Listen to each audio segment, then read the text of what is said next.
Bonjour tout le monde, je suis un peu ému, en vrai, je ne vous le cache pas, ça me fait vraiment plaisir. Je prends le micro pour vous faire un tout petit point d'organisation. C'est la première fois qu'on fait une conférence de presse, comme vous voyez, avec les collègues qui se connectent en Zoom, donc selon un format hybride. On va rester à disposition de ceux qui sont dans la salle et qui sont venus avec Dinagra pour faire du son à la fin, bien sûr. Et comme on va tous à l'approche de cette COP dans des conditions particulières d'organisation, je sais que pour nous, les décisions d'organisation n'ont pas été très faciles à prendre et dans vos rédactions non plus. Je vais refaire passer un petit papier. Si vous voulez bien noter vos noms sur ceux qui vont à la COP pour qu'on s'organise bien. Et j'ai fait une colonne première et deuxième semaine pour que, voilà, globalement, vous me l'avez déjà tous dit et j'ai à peu près toutes les informations, mais je veux bien que vous complétiez. Et les gens qui nous écoutent sur Zoom, c'est une réunion ouverte pour vous. Donc, ça signifie que dans la partie questions, vous pourrez prendre la parole. On vous connectera et on vous entendra dans la salle. C'est un échange ouvert. Ça, c'est la première chose. Et puis, du coup, dans le chat, si vous voulez noter des choses qui concernent l'organisation de la COP, il y a Louis qui travaille dans mon équipe, dont vous voyez le nom, Louis Kiussan, qui est co-hôte, qui est en train de vous accueillir dans la salle d'attente et qui va noter tout ce que vous allez mettre dans le chat. Donc, ce que vous nous direz ne sera pas perdu. Alors, pour l'organisation de cette conférence de presse, vous allez entendre aujourd'hui 3 personnes et peut-être 4. Devant vous dans la salle, il y a Lola Valéjo, que la plupart d'entre vous connaissent, qui est la directrice du programme Climat, VA2LEJO.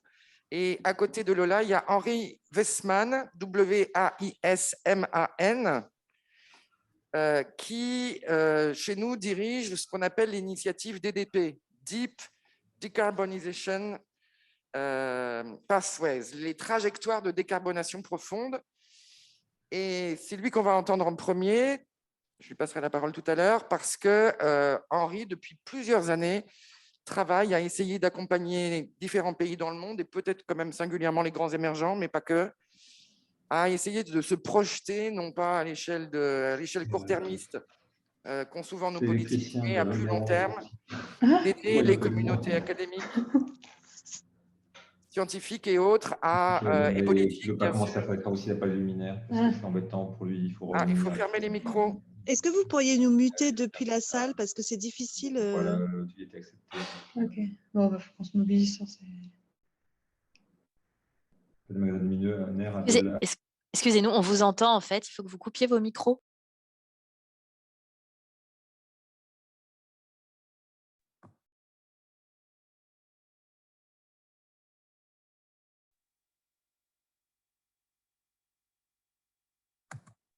Mais nous, on a été coupés maintenant au niveau de la salle, là, on n'entend plus rien. Putain.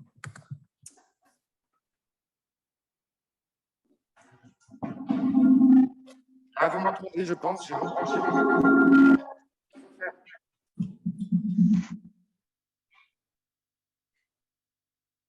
Est-ce que vous m'entendez dans le Zoom? Oui, mais quand vous désactivez le son, on n'entend plus en fait. Et là, vous m'entendez là? Oui. Oui. Super, merci beaucoup. On va y arriver. Nous, on parle dans des micro-mains. Coucou. Et donc, pas dans nos ordinateurs. Bon, voilà, donc Henri va vous parler de ça. Je ne vais pas perdre trop de temps. Va nous rejoindre avec un peu de retard Alexandra Depré, DEPREZ, qui travaille avec Lola Valéjo dans l'équipe climat. Et elle a une particularité, Lola, c'est elle qui, depuis 3 ans maintenant, met vraiment en exergue la nécessité d'amener la communauté climat à prendre en compte les questions de biodiversité. Il y a 2 ans, je crois, elle avait sorti un papier qui était assez important. Elle avait croisé les données scientifiques du GIEC et de l'IPBES pour montrer que certains scénarios climatiques qui misaient énormément sur de la bioénergie, je vous le fais un peu court, pouvaient mettre en péril la biodiversité avec un usage des terres problématique. Et donc, elle avance maintenant avec cette idée qu'elle a montrée scientifiquement en s'appuyant sur les données du GIEC et de l'IPBES vers des solutions politiques, et elle a des idées qu'elle va amener à cette COP, et donc elle viendra nous en parler tout à l'heure. Et enfin, Sébastien Treyer, le directeur de l'IDRI, il est à Rome. Il est au au sommet des banques publiques, non, au sommet des banques publiques de développement, FISC, Financing Common Summit à Rome, deuxième édition. Première édition l'année dernière, c'est organisé par l'AFD. On en était partie prenante l'année dernière. Il est à Rome et il est dans un panel, et s'il se connecte de Rome, on le fait arriver dans la salle et on lui donne le micro et il nous parlera du rôle de l'Europe. Voilà, moi j'ai fini pour ce petit propos introductif. Merci pour la feuille qui est revenue. Et je vais passer la parole d'abord à Henri qui va nous parler de travaux récents. Je vous les ai envoyés hier par mail. C'est des travaux qui ont été publiés au mois de septembre qui nous aident à voir un peu ce qui a été fait depuis l'accord de Paris. On peut parler de ce qui reste à négocier, de la force politique de l'accord, et puis on peut se pencher un peu concrètement sur les résultats déjà obtenus dans certaines filières économiques, dans certains pays. Et il y a eu ce rapport important qui nous aide à montrer où en est déjà l'ambition de cet accord. Et c'est Henri qui nous présente tout ça.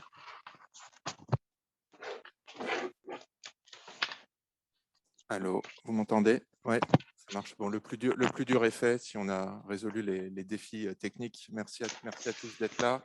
C'est vrai que pour nous, c'est très agréable de pouvoir discuter, en tout cas avec une partie de vous en direct, en amont de cette COP qu'on a attendue longtemps. Elle était censée, comme vous le savez tous, avoir lieu l'année dernière et elle n'a pas pu avoir lieu pour les raisons qu'on sait.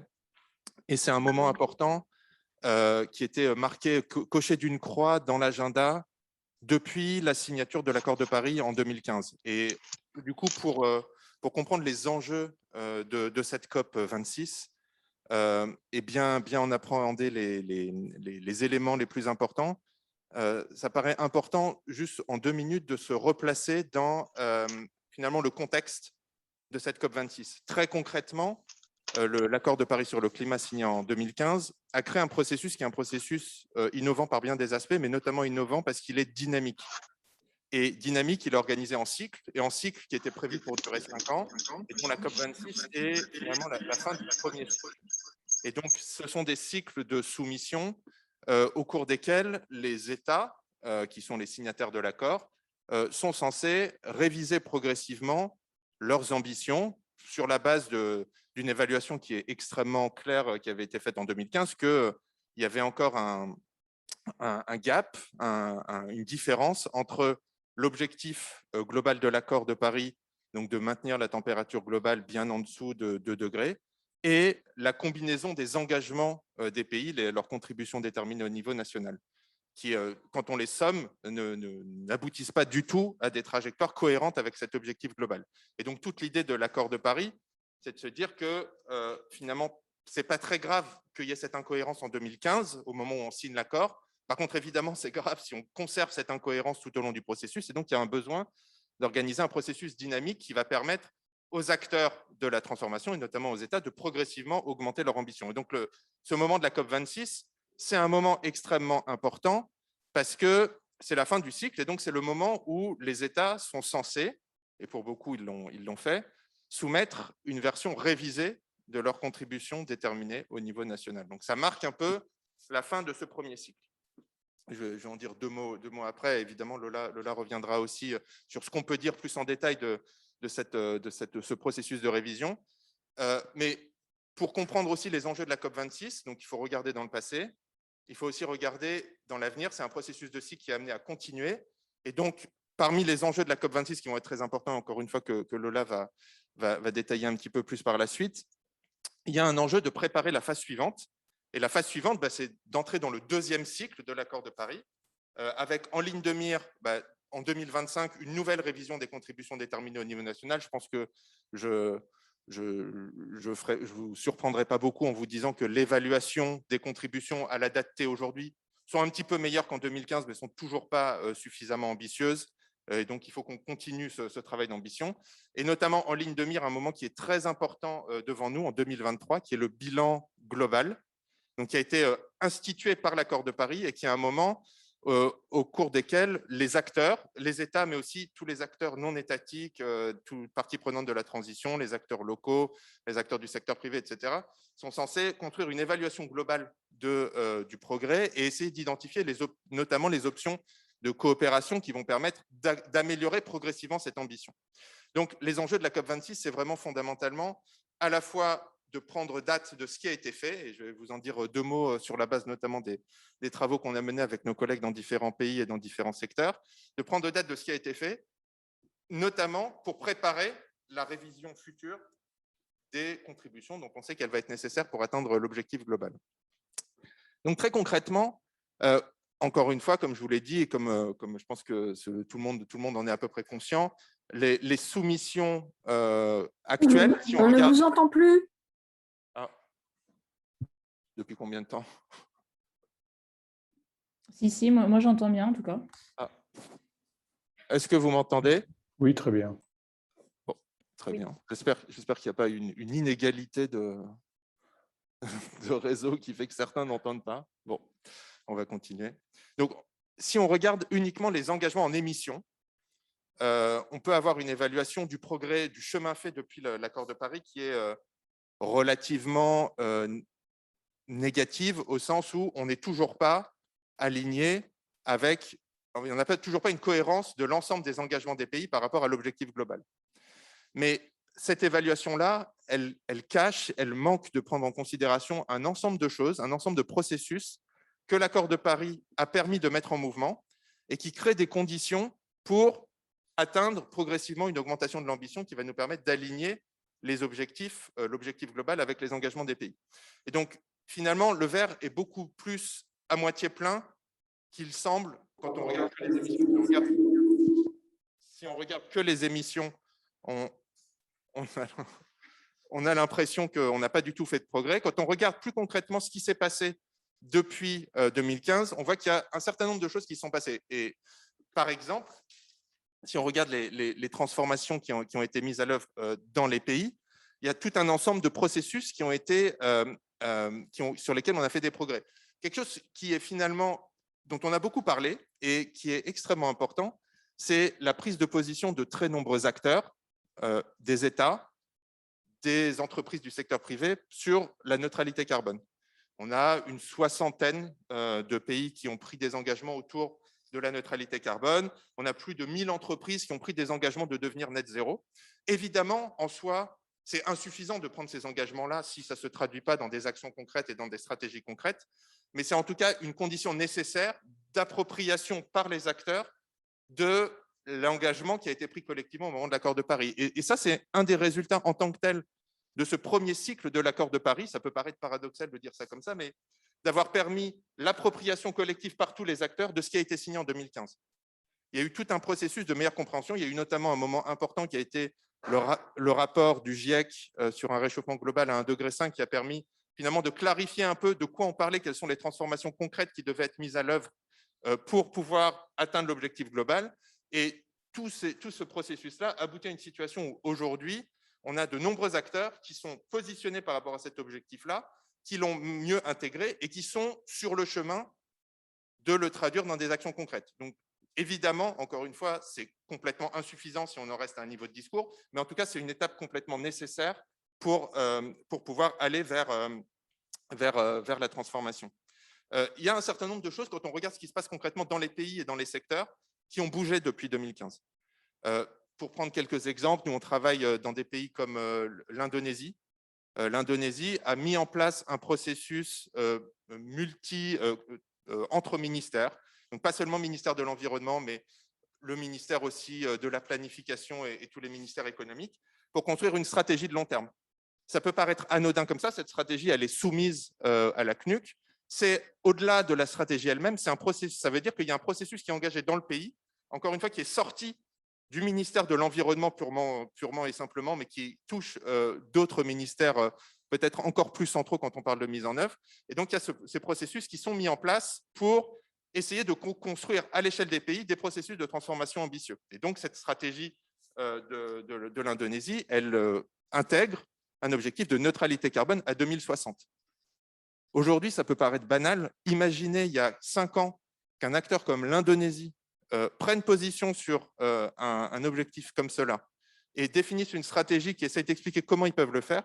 C'est en soi un progrès très notable pour la transition. Et on a des processus comme ça qui sont créés dans de très nombreux pays qui ne sont pas forcément visibles. Juste pour prendre un exemple, un autre exemple un peu différent, au Nigeria, on a des processus de consultation entre parties prenantes qui sont menées, gérées par le gouvernement, mais où il y a tout un ensemble d'acteurs qui sont invités pour réfléchir à des visions de transformation pour le pays et des stratégies de transformation pour le pays qui intègrent cette question de neutralité carbone. Pour un pays comme le Nigeria, c'est quelque chose de macroscopique pour un pays qui dépend fondamentalement des exportations de ressources fossiles.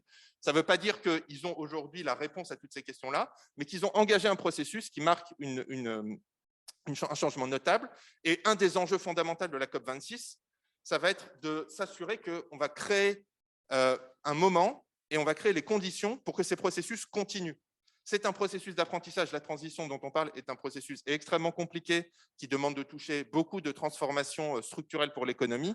Et on a un besoin de continuité dans ce travail-là. Et un des enjeux fondamentaux de la COP26, ça va être de créer les conditions pour que cette continuité soit effective et qu'on continue le travail qui a commencé à être engagé les dernières années.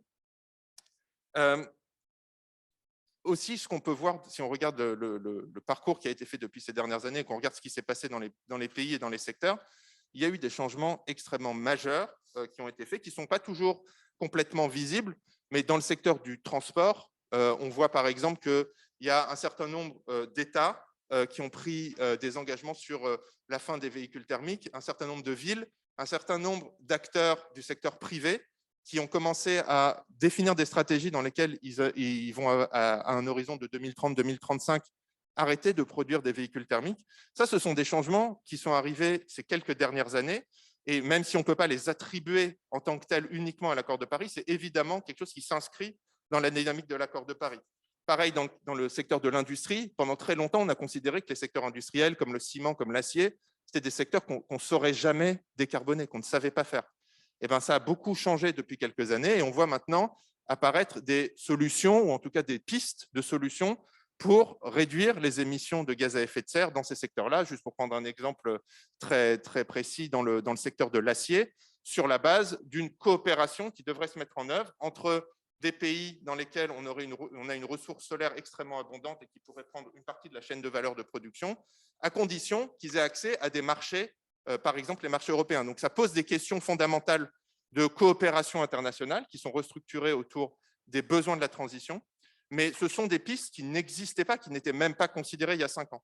Et encore une fois, l'enjeu de la COP26, au-delà des discussions spécifiques, des articles qui devront être discutés, etc., c'est en particulier de créer un moment où on va créer les conditions pour continuer cette discussion et la continuer notamment dans les 2 prochaines années, donc encore une fois, en allant vers le bilan global à 2023, parce que les 2 prochaines années, 2022-2023, sont des moments charnières pour le processus, sont des moments où finalement on va avoir le vrai test grandeur nature de la réalité, de la pertinence et de l'efficacité de l'accord de Paris, puisqu'on a finalement, si on caricature, la première phase qui a permis une meilleure appropriation par les acteurs de l'objectif et des enjeux auxquels ils doivent faire face. Maintenant, c'est le moment de passer à une accélération de l'action et une accélération de l'ambition.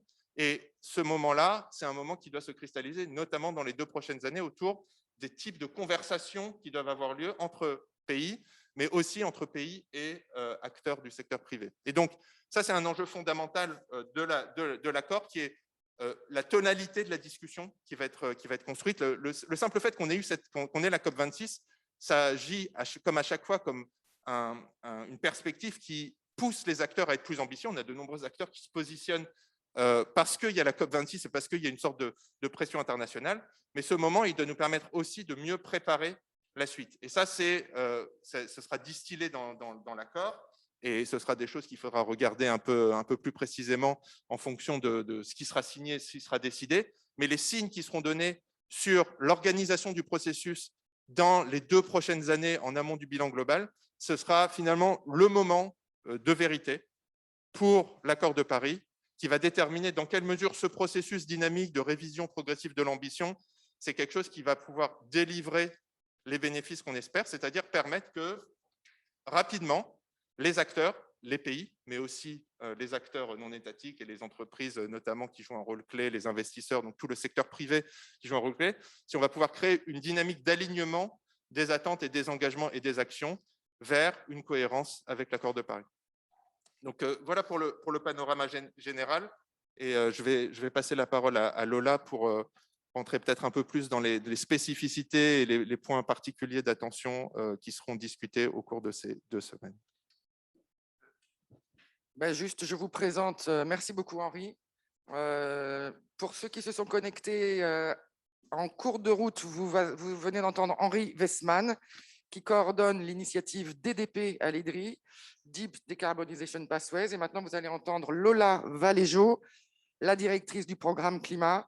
Et je vous présente la personne qui vient d'arriver. Tu peux faire coucou à la caméra qui est là-bas, qui est habillée en rose et qui s'appelle Alexandra Depré, DEPRZ, qui est chercheuse dans l'équipe climat de Lola et qui nous parlera des liens entre le climat et la biodiversité. Lola va nous parler des enjeux de cette COP. Merci beaucoup, Brigitte. Donc, attente de cette COP, déjà un petit mot de contexte sur le pays hôte. C'est une COP très importante, on l'a vu dans la dynamique globale de l'accord de Paris et Henri l'a très bien rappelé. C'est aussi un moment politique très important pour la Grande-Bretagne qui a besoin d'un succès diplomatique, aussi pour montrer qu'elle est un acteur de stature internationale. On parle beaucoup du slogan Global Britain après le Brexit. Ils sont aidés par un alignement des planètes, on va dire, en termes de responsabilité. Avec le tandem Italie, qui est aussi un partenaire d'organisation de la COP, ils avaient la présidence du G7 et du G20 respectivement. Ça les a aidés, notamment pour avoir des annonces ambitieuses pour arrêter le financement du charbon à l'étranger, dans le cadre du G7, par exemple. Il y a eu une implication de haut niveau relativement tardive, mais quand même Boris Johnson a notamment convoqué ce sommet avec le secrétaire général de l'ONU. Et il y a aussi un enjeu en interne. La Grande-Bretagne essaye de montrer qu'elle a un leadership climatique en dehors de l'UE. Ils ont déjà mis sur la table une première NDC ambitieuse, mais hier, je ne sais pas si vous avez vu, ils ont sorti une pléthore de documents de stratégie pour en fait expliciter leur stratégie d'atteinte de l'objectif net zéro à 2050. Donc c'est très important pour eux de montrer qu'ils sont effectivement un pays ambitieux et que ça assoit leur légitimité de président de la COP. Accessoirement, ils sont aussi en bisbille évidemment avec l'Écosse qui a des fortes velléités d'indépendance. Donc ça va être une sorte de concours entre qui est le plus vertueux sur les questions climatiques, entre l'Écosse et le Royaume-Uni. Mais tant mieux, finalement, c'est le genre de, c'est le genre de compétition qui est plutôt bénéfique. L'autre point majeur de contexte que je voulais mentionner en incise, c'est évidemment la crise du Covid. Non seulement parce qu'elle a eu un impact sanitaire et économique très fort et creusé les inégalités nord-sud, ce qui va avoir un impact dans la discussion de la COP. Les inégalités d'accès aux vaccins, de capacité à investir pour protéger et relancer l'économie, mais aussi parce qu'on commence à voir que les efforts massifs de relance n'ont pas été si verts que ce qu'on avait espéré. On avait beaucoup poussé, notamment au niveau politique, pour une relance verte qui remette l'économie sur les rails de la transition.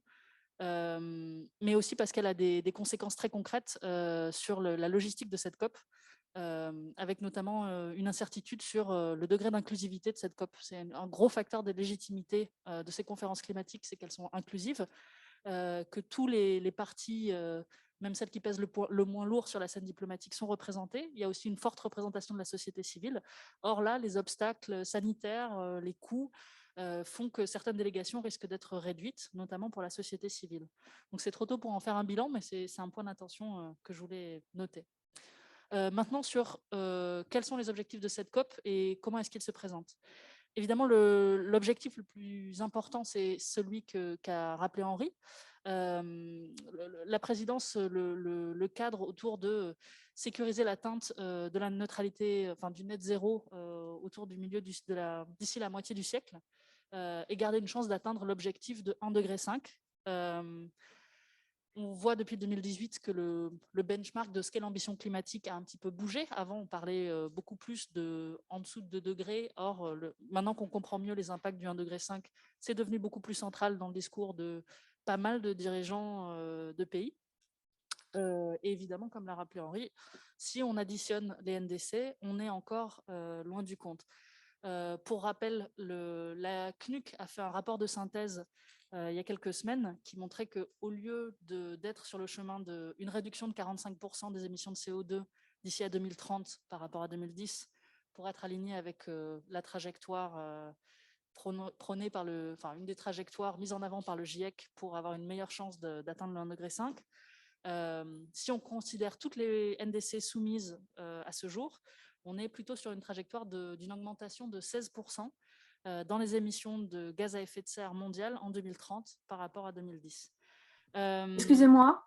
Oui. Est-ce que vous pouvez parler un petit peu plus fort dans le micro, s'il vous plaît? Bien sûr. Merci. Je vous en prie. On a à ce jour plus près. D'accord. Plus près, plus fort. Je fais les deux. On a à ce jour 144 pays qui ont soumis des NDC. C'est plus de la moitié des émissions mondiales. Il y a évidemment des grands absents, au premier lieu desquels la Chine, même si on sait qu'elle va mettre quelque chose sur la table. Et il y a quand même un point que je veux soulever, c'est que dans les NDC qui ont été soumises, il y en a une assez grande partie, mais surtout quelques pays en particulier, qui ne respectent pas la logique de l'accord de Paris, la lettre de l'accord de Paris, qui était on se donne rendez-vous dans 5 ans pour remonter le niveau de l'ambition. C'était pas juste de soumettre une NDC mise à jour, c'était aussi une NDC qui représente l'ambition maximale possible. Or, on sait qu'il y a à peu près une soixantaine de NDC qui ont une ambition égale, voire inférieure à celle de leur première NDC soumise en 2015, notamment des pays de l'OCDE comme l'Australie, le Mexique, ou des grands pays comme le Brésil qui ont des NDC soit égales, soit inférieures en termes de réduction d'émissions. Le deuxième véhicule attendu pour mesurer cette augmentation de l'ambition, c'est les stratégies de long terme. Donc, encore un véhicule qui a été mentionné tout à l'heure dans le cadre de l'Indonésie, par exemple. On a environ une trentaine de stratégies de long terme qui ont été soumises, qui représentent environ 30% des émissions mondiales, notamment l'Indonésie, mais aussi l'Afrique du Sud récemment. C'est assez cohérent avec le nombre de pays qui se sont engagés pour l'atteinte de la neutralité carbone.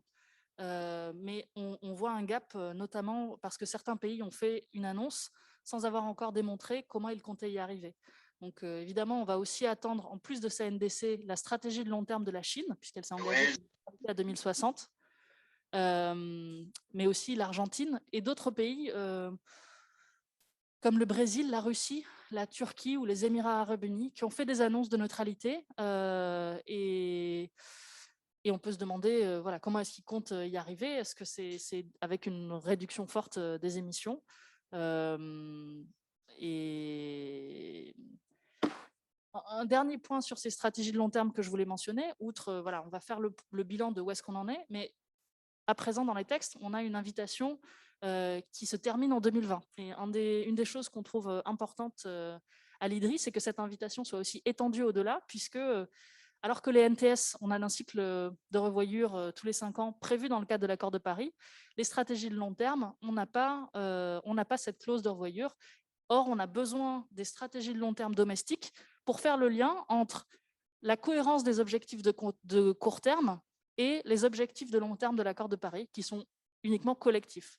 Donc, sans savoir comment les pays se positionnent, eux, à long terme par rapport aux objectifs globaux, on n'arrive pas à juger de est-ce que ces NDC sont suffisantes, pas suffisantes, cohérentes, pas cohérentes.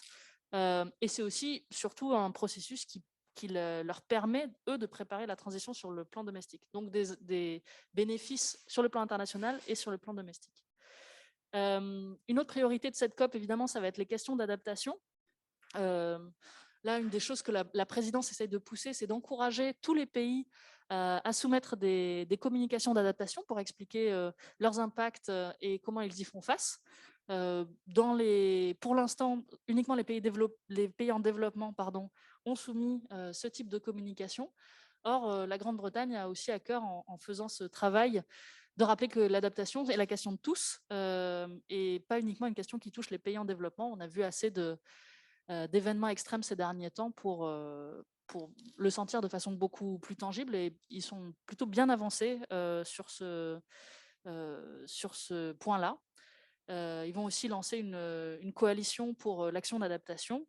Mais je pense qu'au-delà des effets qui pourraient être négociés formellement, il risque d'y avoir des discussions plus politiques et plutôt sur le cadre de de la récrimination, on pourrait dire, sur les questions d'adaptation et de pertes et préjudices à cause du retard accumulé dans la réduction des émissions. En clair, on continue d'augmenter les émissions et de nombreux pays se sentent coincés et face à des effets du changement climatique auxquels ils ne pourront pas faire face, même en investissant massivement dans les efforts d'adaptation. Donc, le thème des pertes et préjudices qui avait été assez discuté à la dernière COP à Madrid risque d'être aussi sur le devant de la scène, même s'il n'a pas vraiment de sujet à l'agenda très clairement défini. On a vu des propositions politiques, comme par exemple l'Afrique du Sud, qui essayait de mettre des objectifs chiffrés pour opérationnaliser l'objectif mondial d'adaptation. Et aussi beaucoup de demandes qui risquent d'émerger pour avoir des financements dédiés sur la question des pertes et préjudices à côté de l'adaptation. On pourra y revenir dans les questions parce que c'est peut-être pas quelque chose que vous avez tous regardé en détail. Cette question d'adaptation, elle va aussi s'inviter dans un autre sujet majeur de cette COP qui est l'article 6, parce que quand on va définir les règles des marchés carbone internationaux, et j'y reviendrai, il y a une question de qu'est-ce qu'on fait des revenus et quel quelle part de ces revenus on alloue au fonds d'adaptation. C'est une demande récurrente, encore une fois, des pays en développement. Et donc, ces trois questions, opérationnalisation, pertes et préjudices, comment avoir des financements dédiés et allocation des revenus, risquent d'être aussi âprement débattues. Évidemment, la COP26, c'est aussi un moment clé pour les questions de mobilisation de finances climat. 2020, c'était l'échéance posée à Copenhague en 2009 pour mobiliser 100 milliards de dollars par an. Et ça va être le moment de faire un premier bilan. L'OCDE a fait un premier rapport il y a quelques semaines qui montrait qu'on était à plutôt 80 milliards en 2019. Donc, on a quand même très peu de chances d'avoir atteint les 100 milliards en 2020. Et en plus, 70% de ces financements sont sous forme de prêts et moins de 30% vont à l'adaptation. Cette question de la finance, elle est évidemment très sensible politiquement aussi dans le contexte de la crise Covid et des inégalités que je mentionnais en incise. Mais elle pose aussi les questions de qu'est-ce que les États peuvent faire. Alors évidemment, l'Allemagne et le Canada ont été missionnés pour avoir un plan de mobilisation de ces 100 milliards pour essayer d'apporter une réponse politique. Si on n'y arrive pas cette année, voilà ce qu'on peut faire l'an prochain et comment est-ce qu'on va arriver à avoir assez d'engagement pour quelque part montrer la bonne foi des pays développés. Mais il y a aussi d'autres discussions qui sont en cours, notamment l'allocation des droits de tirage spéciaux du FMI, qui n'est pas forcément un point d'agenda dont on pense en lien avec la COP, mais c'est quand même une source de financement qui pourrait théoriquement aller vers les pays les plus vulnérables au changement climatique. Et c'est une discussion qui est poussée par les pays en développement, aussi par l'engagement de la France à reverser une partie des droits que la France va recevoir au continent africain. Donc voilà, encore une fois, les 100 milliards ne sont pas le seul sujet, mais ils vont évidemment cristalliser beaucoup de temps de discussion. Finalement, cette COP, elle doit aussi aboutir sur des points de négociation assez techniques pour la finalisation des règles du jeu de l'accord de Paris, le fameux rulebook, dont la plupart des points ont été scellés en 2018 à la COP de Katowice, mais notamment les règles autour des marchés carbone internationaux, l'article 6. Les négociateurs s'y sont cassés les dents en 2018, en 2019 à Madrid, et donc les enjeux sont assez élevés pour Glasgow d'arriver à se mettre d'accord sur des règles. Il y a un front de pays qui ont, derrière le Costa Rica, qui ont publié ce qu'ils appellent les principes de San José, qui tiennent le front de dire il vaut mieux ne pas avoir de règles plutôt qu'avoir des règles qui mettent en danger l'intégrité environnementale de l'accord de Paris. C'est-à-dire, ces crédits carbone, ils sont importants, ils peuvent être une source de devises pour encourager le développement propre dans certains pays, mais si on permet aux pays qui les vendent de les compter 2 fois chez eux et chez les pays qui les achètent, eh bien, quelque part, on ouvre une brèche pour vider l'efficacité de ces mécanismes eux-mêmes. Donc, je pense que le front risque d'être à peu près sur cette même position. La question, c'est que va faire le Brésil, qui avait été assez bloquant sur ce point-là. Il y a des choses qui ont été explorées par la présidence britannique autour de paiements pour les services écosystémiques, pour essayer de, quelque part, compenser le Brésil pour la sauvegarde de l'Amazonie, tout en évitant ce problème de double comptage. Mais voilà, la COP sera vraiment très suivie sur ce point-là. Il y a d'autres points encore un peu techniques sur des règles de transparence sur lesquelles on pourra revenir après. Mais une des choses que cette présidence a aussi essayé de faire avancer, c'est, comme le disait Henri, traduire cette ambition en action et en ayant une action sectorielle, notamment sur la sortie du charbon, sur la déforestation, sur l'accélération de déploiement des véhicules électriques et pour encourager les investissements dans les renouvelables.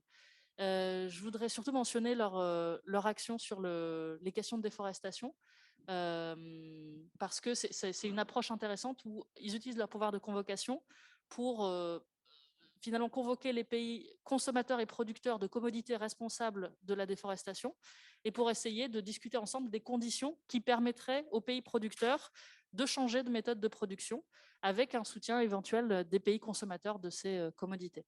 En tout cas, dans les modalités de discussion, je trouve que c'est intéressant pour montrer comment déjà cette COP essaye de faire ce que Henri appelait la deuxième phase de l'accord de Paris. Je voudrais juste finir avec quelques grands risques ou critères de succès de cette COP. Je pense que le fait qu'on a un risque d'un éventuel divorce entre le Nord et le Sud, ou en tout cas la perception d'un manque de solidarité très fort, il est important. Le Covid exacerbe cette perception et le risque d'une moindre représentativité peut aussi y jouer. Donc, on a vraiment besoin d'une réassurance politique sur l'atteinte des 100 milliards et la définition d'un nouvel objectif de finance climat post-2025. Mais comme je l'ai dit, il y a aussi d'autres choses hors de ces fameux 100 milliards qui peuvent être mises sur la table et qui pourraient jouer beaucoup pour la perception d'ensemble. Henri a mentionné aussi la question de la neutralité carbone qui est vraiment devenue centrale et qui est centrale dans les campagnes que mène cette présidence britannique. Je pense que aussi cette COP26, elle porte aussi ce net zéro très fortement, mais elle va aussi avoir besoin d'adresser certaines des critiques sous-jacentes autour de la notion de neutralité carbone, de est-ce que c'est une couverture pour le greenwashing, réhabiliter le fait que c'est un compas de long terme dont on a besoin, mais aussi contribuer à définir des critères de robustesse et examiner le détail des transformations dans les pays. Donc, ce sujet sera aussi important pour juger du succès de cette COP. Ce n'est pas forcément quelque chose qui va sortir des décisions elles-mêmes de la COP, mais en tout cas, dans la tonalité des discussions, des annonces, c'est quelque chose auquel il faudra faire attention. On voit que notamment, il y a des coalitions sur la sortie du charbon, du pétrole et du gaz qui se mettent en place avec des contenus très différents. Je pourrais revenir dessus ensuite. Évidemment, les pays clés, la Chine, les États-Unis et l'Europe, pour en dire un mot rapidement. La Chine, j'ai dit, a fait cet engagement fort d'arrêter de construire du charbon à l'extérieur, mais on l'attend toujours sur la réduction de son charbon domestique, premier producteur, premier consommateur de charbon mondial. Et le contenu de son 14e plan quinquennal sera clé pour tester la crédibilité de son engagement à 2060. Il y a des dernières annonces sur la reprise du charbon en Chine qui peuvent être assez inquiétantes, mais la Chine essaye de tracer une ligne de crête entre les exigences de sécurité énergétique et ses objectifs de décarbonation de long terme. Les États-Unis sont clairement de retour sur la scène internationale avec la convocation du Major Economies Forum, la soumission de leur nouvelle NDC, de leur LTS prochainement, on espère, et de nouveaux engagements financiers. Mais ils ont encore du retard à rattraper. Leurs engagements financiers sont à peu près du niveau de la moitié de ceux des engagements européens. Et ils restent aussi le premier producteur mondial de pétrole et de gaz. Et donc voilà, ils ont aussi besoin de mettre cette discussion politique sur la table pour continuer à justifier leur leadership climatique. L'Europe a été plutôt bonne élève en termes de timing en soumettant ses NDC et ses engagements de neutralité plutôt en avance et en étant une locomotive pendant l'administration Trump. Et maintenant, elle a surtout un test dans la mise en œuvre domestique de son plan de transition énergétique, qui est le Green Deal. Le Green Deal, projet politique de l'Europe et projet de transition écologique. De ce point de vue-là, le paquet Fit for 55 qui est sorti mi-juillet est intéressant parce qu'il s'attaque à tous les secteurs. Il porte attention aux aspects sociaux et il suscite aussi des inquiétudes pour certains de ces mécanismes, notamment la taxe carbone aux frontières. Mais en tout cas, c'est sans doute le projet de transformation qui est pour l'instant le plus abouti, qui ne va pas être sans défi dans la mise en œuvre, parce qu'on est encore en train de discuter de toutes ces mesures. Mais c'est peut-être le contenu de la transformation de l'Europe et comment est-ce qu'elle va aider ou au contraire freiner le développement des transformations à l'extérieur qui sera au cœur de la COP. Je vais m'arrêter là. Merci beaucoup Lola. Et avant de passer la parole à Alexandra Depré, je vais venir un peu dans le chat parce qu'on a des questions de clarification simplement qui s'adressent à toi Henri, à toi Lola. Je vais vous les poser maintenant. On les évacue et d'autres un petit peu plus de fond. Pour ceux qui sont en ligne, eh bien, on vous ouvrira les micros tout à l'heure pour que vous les posiez. Alors, pour Henri, une question de Anne-Claire Poirier de clarification. Elle nous dit Stéphane Crouzat, ambassadeur climat de la France, a expliqué devant le Sénat qu'il n'y a pas d'accord prévu à la COP26, mais l'opérationnalisation de l'accord de Paris. Du coup, je ne comprends pas de quel accord parle M. Westman. Vous avez tout à fait raison. C'était un abus de langage de parler d'accord. Ce n'est pas un accord dont on va négocier, il va y avoir une décision. En tout cas, on peut espérer qu'il va y avoir une décision de la conférence des parties qui va codifier et instaurer les accords sur lesquels les différents pays auront pu se mettre d'accord. Mais on parle bien effectivement d'une décision de la COP26 qui vise à préciser ou à étendre le contexte de l'opérationnalisation de l'accord de Paris. Évidemment, on est toujours dans le cadre de l'accord de Paris, on ne va pas négocier une façon fondamentalement différente de fonctionner, on est bien dans la continuité. Donc, c'est effectivement très cohérent avec ce que dit Stéphane Crouzat. Juste pour vous donner un exemple très précis qu'a mentionné Lola, on a dans la décision de la COP21 qui accompagne l'accord de Paris une invitation pour que les pays soumettent leur stratégie de long terme à l'horizon 2020. Il y a un enjeu de savoir que va dire la décision de la COP26 sur le renouvellement de cette invitation. Donc, on parle bien d'un objet qui a été introduit dans l'accord de Paris, mais dont les conditions d'opérationnalisation doivent être précisées dans la décision de la COP. Donc, on parle bien d'un accord au sens de la décision de la COP26. Il sort d'une COP une décision. Une question de Sandy Dauphin. Est-ce qu'on peut redonner le nombre de pays qui se sont engagés dans la neutralité carbone? Vous avez rappelé que 144 pays avaient soumis de nouvelles NDC, mais sur un total de combien de pays? Donc ça, Lola va le noter, elle va nous le dire très précisément tout à l'heure. Et puis alors, les questions un petit peu plus pointues ou plus générales ou plus politiques de Anne-Claire, de Sandy et la question sur l'agriculture de Christophe Soulard, je vous ouvrirai les micros tout à l'heure. On reparlera de l'article 6 et tout ça, on le fera un petit peu plus profondément. Bon, bah maintenant, je passe donc la parole à Alexandra Depré. Oui, alors Lola, vas-y. Il y a 59 pays qui sont engagés pour la neutralité. 59 pour la neutralité. Certains dans la loi ou dans des documents de politique publique ou juste dans un discours. Donc, c'est très variable en termes de niveau d'engagement, quoi. Et c'est 144 NDC sur 191 parties à l'accord de Paris. Donc, c'est quand même une grande partie. Merci. Eh bien, donc Alexandra Depré qui va nous parler maintenant des avancées qu'on peut attendre de cette COP dans la prise en compte de la biodiversité dans les scénarios climatiques. Oui, ça marche? Vous m'entendez? Oui. Vous m'entendez? OK. Oui. Merci. Oui, donc comme l'ont dit Lola et Henri, effectivement, la priorité politique absolue de la COP26, c'est vraiment d'impulser vers une ambition plus forte, notamment en vue de maintenir l'objectif 1,5 à portée de main. Et la biodiversité joue un rôle essentiel là-dedans, auquel je reviendrai dans un instant. En même temps, en fait, la crise de la biodiversité existe en arrière-fond. Évidemment, depuis 2-3 ans, en 2019, il me semble, l'IPBES a bien dit qu'on était dans la 6e extinction de masse et le driver principal de cette extinction, c'est la perte des écosystèmes.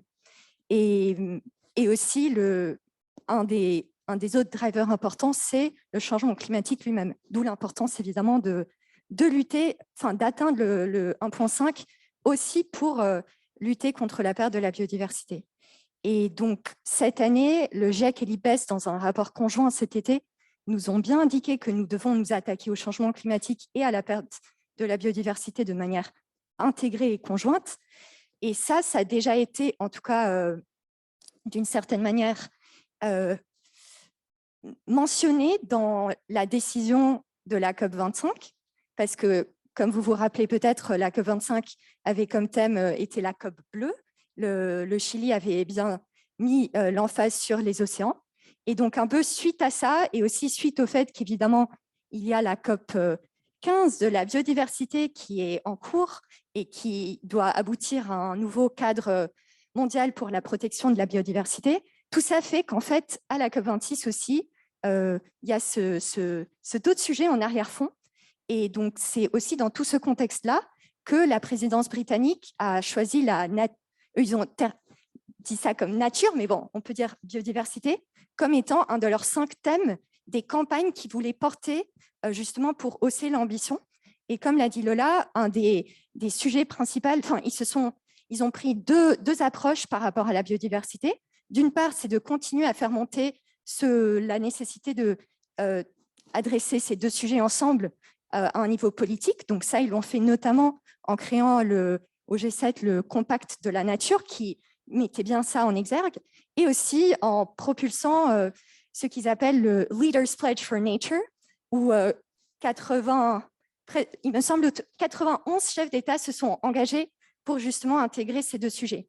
Donc, la présidence COP26 a poussé ça sur le plan politique et aussi sur le plan de l'économie réelle, comme le disait Lola, notamment avec des dialogues concrets entre pays pour voir comment on peut progresser pour lutter contre la déforestation. Donc tout ça, c'est très bienvenu et nous, ça fait depuis 2 ans à l'IDRI qu'on travaille sur ces sujets entre les liens climat et biodiversité. Donc ces avancées sont très bienvenues et néanmoins, en fait, il faut aller beaucoup, beaucoup plus loin. Et c'est en fait, finalement, la question de la biodiversité, l'ambition de la biodiversité et l'ambition climatique sont très liées aussi autour de cette question de la neutralité carbone et qu'est-ce qu'on met derrière la neutralité carbone et comment on atteint la neutralité carbone. Parce que, évidemment, dans la neutralité carbone, il y a d'un côté réduire les émissions de manière très drastique et ensuite compenser les émissions restantes par des puits de carbone ou par naturels, donc les écosystèmes, ou par des puits de carbone artificiels ou technologiques qui n'existent pas tout à fait encore. Mais donc, jusqu'à présent, tout le monde a été plus ou moins d'accord pour dire que la priorité, c'est quand même réduire les émissions et que les puits, on les utilise pour compenser les émissions qui restent. Mais c'est justement dans cette compréhension de quelle est la quantité de puits et de naturels ou artificiels qu'on peut utiliser, c'est là où il y a une grande ambiguïté qui persiste encore, du point de vue encore de la science un peu, et aussi du coup du point de vue de la décision et de ce qui est reflété dans l'ambition des pays et des acteurs non étatiques vers la neutralité carbone. En d'autres mots, en fait, les recherches récentes cette année ont montré que quand on regarde en fait tous les scénarios que le GIEC utilise pour projeter comment on peut atteindre le 1,5, donc toutes les différentes mesures qu'on peut faire, il y a des chercheurs qui ont croisé ça avec combien d'utilisation de bioénergie on utilise ces scénarios, et ils voient qu'en fait 97% de ces scénarios du GIEC utilisent de la bioénergie à un tel degré qu'il faudrait en fait augmenter la terre utilisée pour cultiver cette bioénergie. Or, on sait très bien qu'en fait, en même temps, on a besoin de préserver les écosystèmes. Donc, Et il y a aussi d'autres études qui montrent que les zones les plus propices à la culture de la bioénergie seraient les tropiques et qui ont fait un mapping pour montrer qu'en fait, il y aurait plein de hotspots de biodiversité qui seraient à risque. Donc, en gros, tout ça est encore au début de recherche scientifique et quelque part, cette question des seuils de durabilité de bioénergie ou de bioénergie avec capture et stockage de carbone ont été mentionnés dans le rapport conjoint du GIEC et de l'IPBES qui est sorti cet été, mais le GIEC et l'IPBES, pour l'instant, n'ont pas fait cet effort de vraiment croiser, donc de dire finalement, en prenant en compte les questions d'intégrité de la biodiversité et d'intégrité écologique, quelles sont finalement les trajectoires vers le 1.5 qui sont viables. Je prends juste la parole pour te demander, Alexandra, si tu peux expliquer d'une part ce que c'est que la bioénergie avec capture et stockage de carbone, oui, bien sûr. Parce que tout le monde ne le sait pas. Et du coup, pour poser une question de Sandy Dauphin, qui est exactement une question que tu abordais là, elle nous dit CCFD Terre Solidaire s'inquiète du mirage de la compensation carbone et demande que les programmes agricoles et de plantation d'arbres soient exclus des marchés carbone. Qu'en pensez-vous? Donc, on va parler de cette définition de ce qui s'appelle les BECS, en acronyme anglophone, et répondre à Sandy. Oui, Est-ce qu'il faut exclure les arbres et les plantations? Bon, pour la deuxième question, je tenterai une réponse plus tard, mais en vrai, donc ça, je mets de côté pour l'instant. Mais effectivement, le BECS, c'est l'acronyme un peu fâcheux qui est bioénergie en anglais, donc Bioenergy with Carbon Capture and Storage. Donc, c'est bioénergie avec capture et stockage de carbone. Et donc, c'est l'idée que on cultive donc ou bien de la biomasse des cultures annuelles ou bien des arbres qu'en fait ensuite on brûle pour créer de l'énergie, et les émissions qui seraient rattachées à cette combustion de la biomasse sont en fait captées dans l'usine et ensuite stockées dans des failles géologiques, comme on peut le faire aussi avec la capture et stockage de carbone dans des usines de charbon, etc., d'énergie fossile. Et donc, en fait, finalement, le BECS n'existe pas encore, ou juste à une échelle pilote très, très petite, mais en fait, est une sorte de mesure utilisée dans les scénarios climatiques. Bon, Henri le sait beaucoup mieux que moi, vu qu'il a été très impliqué dans le processus du GIEC, mais en gros, quelque part, pour un peu, en fait, c'est une des techniques de capture, d'élimination de dioxyde de carbone. Donc, comment on peut, et qui n'est pas la seule, mais qui pour l'instant, en fait, prend le plus de place dans les scénarios climatiques. Et donc, ça ne veut pas dire que finalement, les scénarios qui utilisent énormément de BECS et de bioénergie à une échelle qu'on devrait utiliser un espace de la taille de l'Australie vont aboutir en réalité. Mais en fait, le fait que ces scénarios existent, finalement, ils existent dans l'imaginaire collectif. Et donc, finalement, quelque part, il y a en fait une sorte d'ambiguïté qui était peut-être constructive au moment de l'accord de Paris, quand cet objectif du net zéro et de la neutralité carbone a été accordé.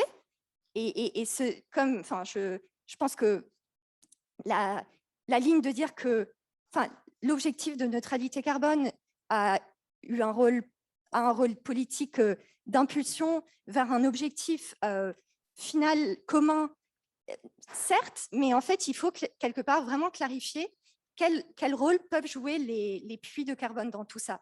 Et donc, en fait, tout ça est lié parce que finalement, comme je disais au début, finalement, la COP26 a comme but d'impulser l'ambition vers le 1.5 et de parler beaucoup de neutralité carbone, comme l'ont bien décrit Lola et Henri. Mais finalement, en fait, la réalité, c'est qu'il existe encore une sorte de manque de clarté qui doit commencer en fait à être levé à partir de la COP26. Donc, à nouveau, ça, et donc, on vient d'écrire un brief qui va être publié demain de 4 pages où on décrit un peu cette situation. Et en fait, un des cœurs du problème, c'est que finalement, jusqu'à présent, toute la que ce soit les scénarios ou les politiques publiques pour le climat n'ont pas encore fait le croisement plein avec la biodiversité. Donc, c'est juste parce que, bon, voilà, c'est compliqué, mais là, on est à un point où, en fait, les deux crises sont à un tel point qu'on ne peut plus se permettre de travailler de manière cloisonnée. Donc, dans notre brief, on propose, en fait, qu'à la COP26, justement, au-delà de tout ce qui va être accordé sur les questions, les coalitions autour de la lutte contre la déforestation, etc., qui vont apparaître au cours de cette COP, sous l'égide de la campagne nature de la présidence COP26, nous, on pousse pour que, on considère qu'il serait important que dans les décisions des parties, les pays eux-mêmes envoient un signal comme quoi, en fait, il faut clarifier ces ambiguïtés-là. Et quelque part, du coup, donc dans notre brief, on propose 3 choses principales, dont, d'une part, en fait, clarifier, en fait, qu'est-ce qu'on veut, comment on atteint la neutralité carbone et qu'il faut clarifier cette ambiguïté-là.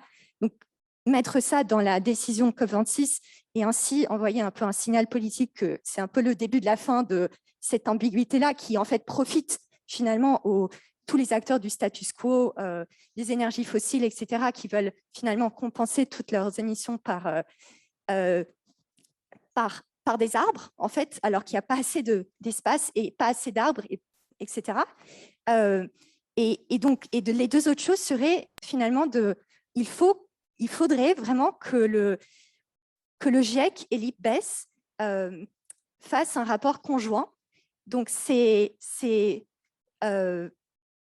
probablement pas, ça va pas être probablement appelé par les pays cette année et le calendrier du GIEC est très chargé, etc. Donc, peut-être ce n'est pas réaliste, mais en fait, c'est dont on a besoin parce qu'il y a plein de choses qui n'ont pas été encore clarifiées au niveau de la science.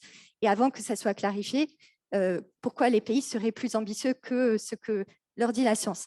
Et puis finalement, en fait, justement, on considère que cette question des LTS, des stratégies de long terme, sont aussi un véhicule très concret et très utile pour justement insérer une meilleure prise en compte de la cohérence entre les politiques climatiques et biodiversité, étant donné qu'en fait, au final, c'est aussi pas seulement pour atteindre le 1,5, pas seulement pour atteindre l'objectif global de l'accord de Paris, que c'est important d'avoir cette cohérence, mais en fait, ça va se traduire sinon, quelque part, par une hausse des luttes, des conflits d'usage de terre, où on utilise la terre et pour l'agriculture et pour la conservation de la biodiversité et aussi pour la bioénergie.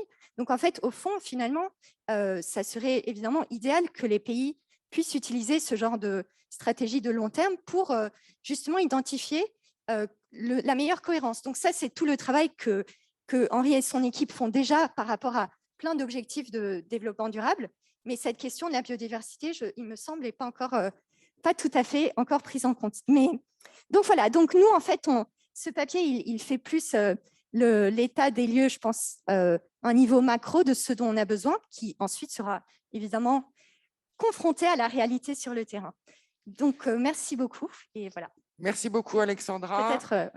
Et ben, écoutez, on a le bonheur de voir se connecter Sébastien Treyer, donc le directeur général de l'IDRI, qui est à Rome au sommet du financement des banques publiques de développement, enfin au Financing Commons Summit. Voilà, je vais y arriver. Merci beaucoup, Sébastien. Je vais essayer d'afficher pour qu'on te voit en grand, pour que ça soit plus plaisant pour tout le monde. Si je mets affichage intervenant, ben non. Voilà, tu vas ouvrir ton micro. Alors, Sébastien, pour te dire rapidement, on a dans l'heure écoulée abordé avec Lola les enjeux de cette COP. On a fait le point avec Henri sur les questions de l'ambition et on vient de voir combien les enjeux de climat et biodiversité croisés et leur prise en compte dans cette COP26 seront importants.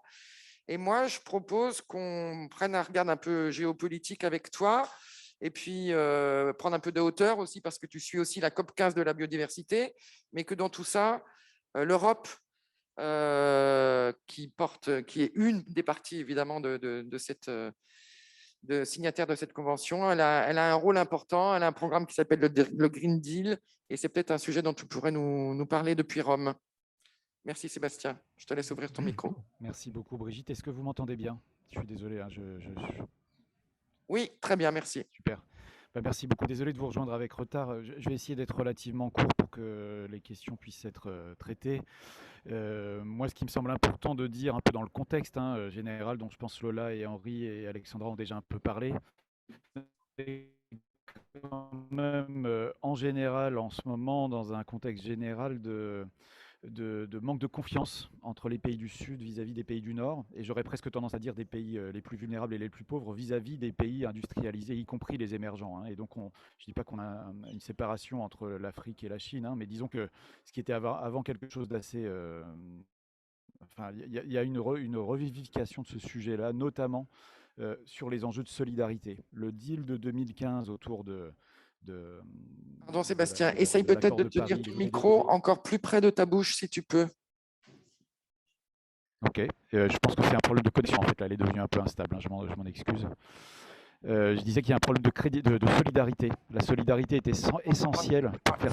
Moi, je suis désolé, hein. C'est presque un peu trop. Ça marche pas. Vas-y, un peu moins. Non, qu'est-ce qu'il faut que je fasse, Brigitte, dis-moi.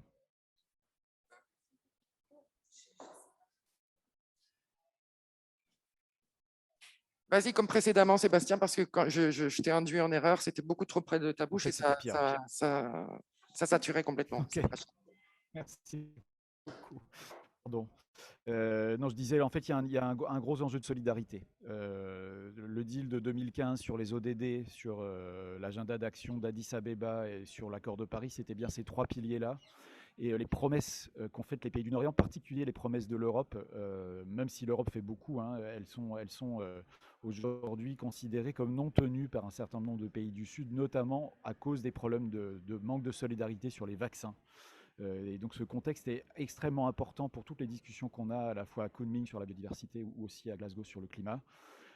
Ça va être important sur la question du financement, dont Lola a sûrement déjà parlé, sur la place de l'adaptation dans le financement. Et puis, on aura fin octobre une discussion du G20 et notamment si jamais on peut avancer un peu sur la question de l'allocation des tirages spéciaux du FMI aux pays du Sud, ça sera extrêmement important. Et donc là, moi je suis au sommet Finance en commun où il y a toutes les banques de développement, les banques publiques de développement de la planète. Ils voient bien qu'ils ont énormément de pression sur leurs épaules pour essayer de faire avancer cette question de la solidarité Nord-Sud en matière de solidarité financière. On voit vraiment l'Europe sous pression. Les États-Unis ont annoncé qu'ils allaient faire plus, mais je trouve que l'Europe, elle fait déjà beaucoup. Elle s'est beaucoup substituée aux États-Unis de Trump dans le financement du Fonds vert sur le climat quand Trump en était sorti. Et finalement, on a l'impression que la pression sur l'Europe a encore augmenté. Mon deuxième point, c'est de dire quelque chose que j'ai beaucoup entendu dans la conférence qu'on avait organisée la semaine dernière sur la prochaine étape pour la coopération internationale. Qu'est-ce qui vient après la COP26 et la COP15? C'était une demande de pays du Sud, en fait, non seulement d'avoir plus d'argent d'aide publique au développement, mais finalement de rééquilibrer le système économique mondial. Dit comme ça paraît complètement fou.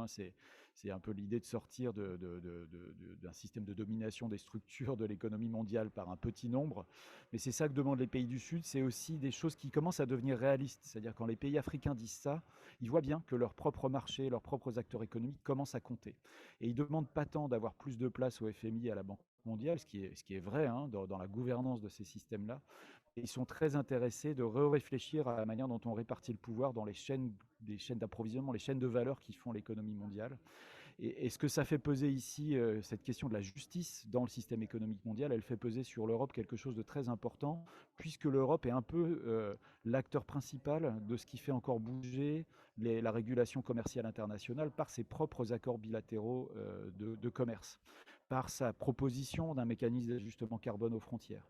Et ça, c'est extrêmement important de voir que l'Europe est extrêmement scrutée sur la manière dont ce type de politique commerciale, en lien avec le climat, en lien avec son Green Deal, va pouvoir envoyer les bons signaux aux pays qui ont aussi besoin d'accéder au marché européen pour pouvoir faire leur propre développement.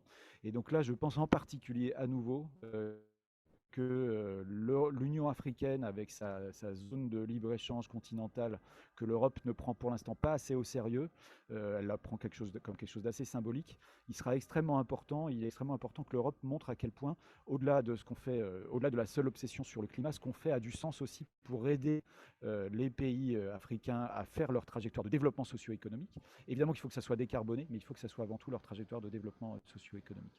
Et donc, je pense qu'on ne peut pas aujourd'hui déconnecter ce qu'on discute à Glasgow de ce contexte qui est extrêmement important et sur lequel tout ce que l'Union européenne peut proposer va être extrêmement important. Ce n'est pas à Glasgow qu'on discute du mécanisme d'ajustement carbone aux frontières de l'Europe, mais en même temps, c'est extrêmement important dans le contexte. Et je vais le mettre sur la table.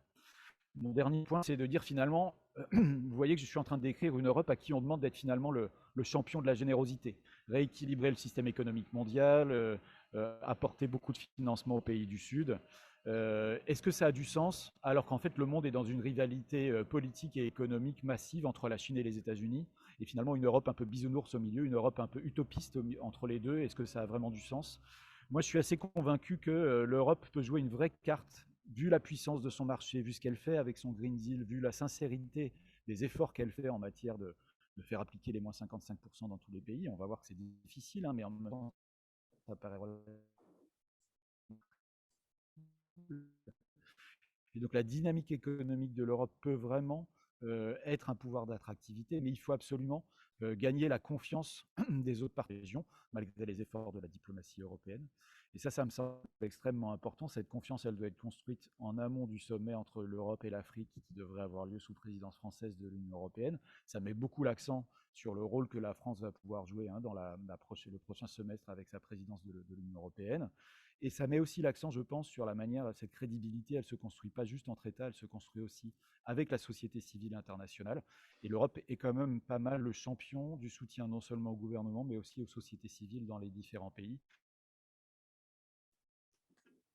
On a entendu récemment dans la conférence qu'on a organisée la semaine dernière. On te perd un peu, Sébastien. Qui a obtenu la fermeture à charbon au Ghana. Aujourd'hui, notre espace politique. Sébastien, on te perd un peu. On a plus. Je crois que tu as un problème de réseau.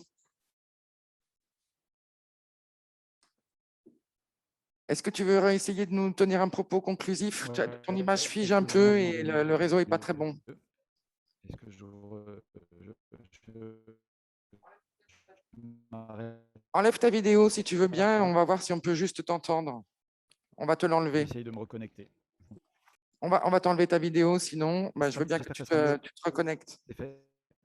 Alors vas-y, on t'a enlevé ta vidéo. Ta bande passante est faible, effectivement, mais vas-y, essaye de tenir ton propos conclusif juste oralement. Non, mais donc ce que j'essayais de dire en propos conclusif, c'est que l'Europe est va jouer un rôle extrêmement important en amont de la COP et aussi parce que pour la COP de la biodiversité au printemps prochain, il n'y aura pas beaucoup de champions. On n'est pas sûr que la Chine sera le champion de cette négociation-là. Et donc, l'Europe pourrait être un des champions, mais ça sera un leadership de l'Europe qui doit être co-construit avec d'autres régions parce qu'on a un problème de confiance, un énorme problème de confiance et de visibilité sur les progrès que les pays du Nord ont fait aux pays du Sud. Et donc, c'est les conditions de cette confiance qu'il faut construire pour pouvoir ensuite réussir à convaincre sur la biodiversité. J'espère que vous avez pu m'entendre et que je suis à votre disposition. Bon, je suis désolé des petits problèmes de qualité sonore. Il y a le problème de ta bande passante, je pense, Sébastien, enfin voilà, de la 4G à Rome. Et puis, on t'entend pas très, très, très bien dans la salle. Merci en tout cas beaucoup de t'être connecté depuis Rome à ce sommet des banques publiques de développement. Moi, l'heure tourne, je vous propose de passer aux questions. Et donc, je vais en lire deux du chat. Et en même temps, bien évidemment, il y a peut-être des questions ici physiquement dans la salle. Je propose, Christophe Soulard, votre question très précise. Christophe nous demande quels sont les pays qui ont le plus progressé sur les enjeux agricoles au regard de la COP15, avec des exemples concrets. Cette question-là, Christophe, je vous propose de la traiter cet après-midi avec l'IDRI, à l'IDRI des gens plus spécialistes de la COP15. Il y en a, ils ne sont pas dans cette salle, donc je la réserve Anne-Claire, est-ce que vous pouvez ouvrir votre micro et poser la question que vous vouliez poser sur l'article 6? Oui, bonjour. En fait, je me demandais quel était véritablement le problème avec l'article 6 du rulebook. Est-ce que c'est des blocages techniques ou est-ce qu'en fait, c'est tout simplement le principe d'un marché du carbone qui est contesté? Et qui sont les pays dont vous disiez qu'ils ne préfèrent pas de règles du tout que des règles qui compromettraient l'accord de Paris, s'il vous plaît? Merci. Alors, je pense que Lola Valéjo peut répondre à cette question-là et entre...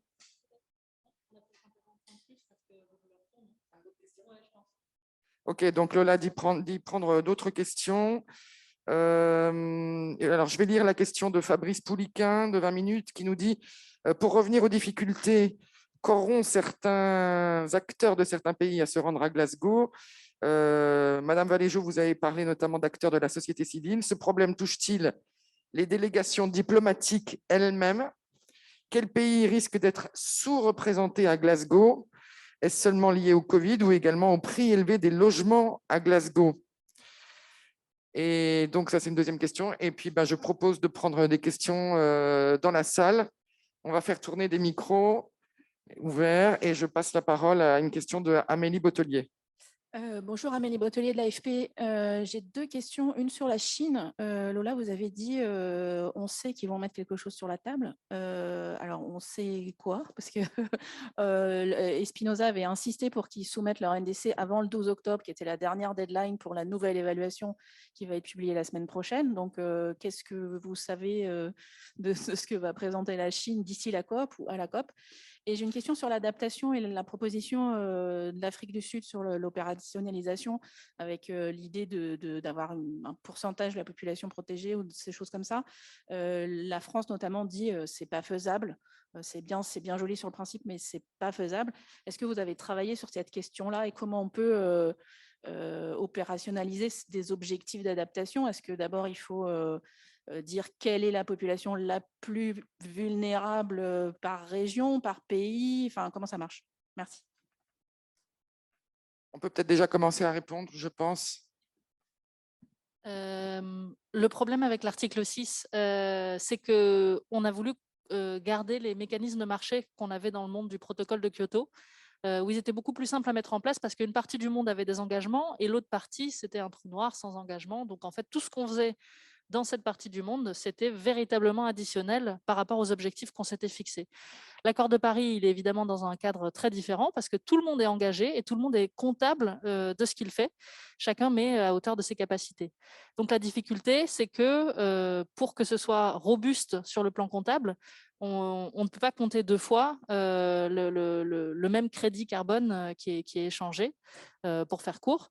Si jamais il y a des réductions qui sont générées sur un territoire et qui sont ensuite cédées à un autre pays, eh bien, le pays où la réduction a eu lieu ne peut pas s'en prévaloir, ou en tout cas doit le faire apparaître dans sa comptabilité, sans doute à travers un autre système de comptable. La question, c'est est-ce que ce sera une sorte d'ajustement qui sera fait tous les ans à la fin de la période d'application de la NDC? Il y a énormément de questions très techniques qui sont liées à ça. Donc, c'est évidemment un problème de principe parce que fondamentalement, l'opposition du Brésil, c'était une opposition très frontale à ce que j'ai appelé l'ajustement, et ça s'appelle ajustement correspondant dans les discussions. Il y a aussi une ribambelle de sujets techniques. Quand est-ce qu'on fait cet ajustement? Comment apparaît cette comptabilité? Mais fondamentalement, c'est vraiment cette question qui est centrale et qui est ce qui a bloqué pour l'instant. Les pays du principe de San José, ils sont nombreux. Poussé par le Costa Rica, il y a énormément de pays européens. De mémoire, il y a 36 pays qui ont signé ces principes-là. Vous pouvez les retrouver sur le site du ministère de l'Environnement du Costa Rica. Et voilà, à part certains pays du groupe ILAC latino-américain et des pays européens, je ne les ai pas tous en tête, mais ils sont assez nombreux. Les questions sur les difficultés pour venir à Glasgow, c'est un problème qui touche effectivement les délégations diplomatiques elles-mêmes, qui est touché. C'est à la fois pas juste une question des coûts sur place de logement ou de quarantaine. Je pense que la présidence britannique a quand même, alors peut-être un peu tardivement au goût de certains, mais clarifié qui prendra en compte les coûts de quarantaine si on venait de zones affectées, essayer de faciliter au maximum la venue des délégations spécifiques, offrir des vaccinations aux pays où les négociateurs n'y auraient pas eu accès sans ça. Mais il y a aussi des règles dans les pays. Par exemple, la Chine impose 2 semaines de quarantaine à toute la délégation chinoise au retour de Glasgow. Et ça, c'est une exigence de la Chine, pas des Britanniques. Et c'est aussi de ce fait-là que la délégation chinoise va être peut-être plus restreinte que ce qu'elle a été par le passé. Donc voilà, il y a des approches très différentes entre 13 ministres ou secrétaires d'État attendus côté américain et sans doute une présence de haut niveau beaucoup plus restreinte côté chinois. Ce n'est pas la seule mesure de l'ambition réelle de ces pays à la COP. Et ça ouvre aussi le débat. Je pense que la période a quand même posé des questions sur l'usage de mode hybride pour aussi participer à plus de transparence, par exemple en utilisant le webcast pour certaines sessions. On sait que le présentiel est irremplaçable pour certains accords.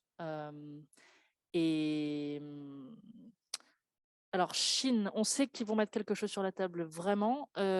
Effectivement, ils ont manqué la deadline. Je pense que la Chine, c'est plus une conviction parce que la Chine, elle est le pays hôte de la COP 15. Donc, elle est elle-même aux manettes d'un gros processus onusien. Elle est le premier émetteur mondial. Vous avez raison, hein, j'ai pas un mot écrit de Xi Jinping, mais je ne vois pas comment la Chine ne pourrait pas soumettre une NDC. Et en fait, on sait qu'ils travaillent aussi à une stratégie de long terme. Ils ont lancé un processus et la Chine a quand même fait cette annonce de neutralité en 2060. Donc la Chine, elle annonce aussi les choses de manière très indépendante, très autonome, pas quand on a forcément des... Elle fait des annonces soit sur son sol dans un calendrier qui lui est propre, soit en marge de l'Assemblée générale de l'ONU. Mais quand même, cette COP semble quand même... Ça risquerait d'être très coûteux politiquement pour la Chine de rien mettre sur la table. Donc, on fait le pari qu'ils vont arriver avec quelque chose. Ce sera sans doute pas aussi détaillé que ce qu'on aimerait. C'est aussi parce que la Chine a, comme Henri le disait, parlé des processus à l'œuvre de gouvernance. Dans le cadre du 14e plan quinquennal, ils sont en train de faire un plan énergie et un plan climat pour montrer comment est-ce qu'ils vont, après avoir cherché à freiner la croissance des fossiles, essayer de réduire les émissions. Donc, je pense que le plus de détails qu'on aura et le plus de crédibilité qu'on pourra accorder aux documents, ce sera les documents domestiques chinois qui ne sont pas alignés avec le calendrier de la COP. Mais quand même, il y a un intérêt à tenir cette timeline. Je vais laisser... Tu veux redire un truc ? Juste sur la proposition africaine de l'Afrique du Sud, effectivement, c'est extrêmement vague, 50% ou 90% de personnes protégées du changement climatique. Mais je pense que c'était plutôt pour commencer une discussion sur le fait qu'on a des objectifs d'adaptation et on a vraiment trop peu parlé. L'accord de Paris, c'était le premier qui essayait de donner une parité politique, en tout cas, entre l'atténuation et l'adaptation. Et c'était une demande importante des pays en développement. Donc, l'idée de mettre des éléments quantitatifs, c'était plus pour dire on a besoin de renforcer cette discussion. Comment est-ce qu'on opérationnalise ces objectifs ? Il y a très peu de propositions sur la table et l'Afrique du Sud, c'est le premier pays à s'être exprimé là-dessus. Et je pense qu'il n'y a pas énormément de clarification même sur qu'est-ce qu'on entend par opérationnalisation. Je pense que, en tout cas pour nous, IDRI, par les travaux qu'on fait en ce moment, on essaye justement d'expliquer que ce qui serait déjà bien, c'est d'arriver à proposer au niveau mondial une clarification sur quels sont les grands types d'actions à mener, quel ordre des priorités pour quel pays, groupe de pays, région. Il y a déjà des coalitions qui sont en train de se monter de recherche de pays pour favoriser des coalitions publiques-privées, mais à la fois l'élan politique et le niveau de connaissance, même le niveau de literacy, le niveau d'acculturation qu'on a sur ces questions d'adaptation, il est bien moins élevé que sur les questions d'atténuation. On a un rapport qui va sortir sur lequel je pourrais rebondir plus tard, où on fait des propositions en fait pour essayer de structurer la discussion autour du bilan mondial sur les questions d'adaptation pour voir quel progrès on fait sur les questions d'adaptation. Deux fois 30 secondes, hein, parce que je sais que le temps est court. Juste sur cette question d'article 6, au-delà de toutes les questions techniques, il y a un enjeu qui est lié au changement de paradigme de l'accord de Paris. La nature des discussions, c'est un peu ce que disait Lola sur le fait qu'on a gardé des mécanismes qui avaient été introduits dans un cadre précédent. Et là, le cadrage actuel est fondamentalement différent, notamment au vu de la question de neutralité carbone. Et c'est pour rebondir aussi sur la question qui a été posée dans le chat, la pertinence d'inclure les mécanismes, enfin les émissions, les sources d'émissions négatives dans les mécanismes de compensation.